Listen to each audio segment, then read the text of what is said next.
আসসালামু আলাইকুম, সকলে কেমন আছেন? আজ মঙ্গলবার, নগরকান্দা উপজেলার রসুলপুর হাট।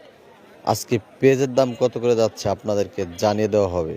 তার আগে ভিডিওটি অবশ্যই শেয়ার করে অন্যদেরকে দেখার সুযোগ করে দিবেন, যাতে তারাও জানতে পারে আজকে কত করে বিক্রি হলো প্রতি মণ পেঁয়াজ, এবং কমেন্ট করে জানাবেন আপনাদের হাটে কত করে বিক্রি হচ্ছে। আজকে প্রতি মণ পেঁয়াজ বিক্রি হচ্ছে 2400 থেকে 2650 টাকা করে মণ। 2400 থেকে 2650 টাকা করে বিক্রি হচ্ছে নগরকান্দা উপজেলার রসুলপুর হাটে। ছোট পেঁয়াজ বিক্রি হচ্ছে 2200 থেকে 2400। মাজলা পেঁয়াজ বিক্রি হচ্ছে 2000 থেকে 2200 টাকা করে। আপনারা বিক্রি করতে চাইলে অবশ্যই চলে আসবেন নগরকান্দা উপজেলার রসুলপুর হাটে।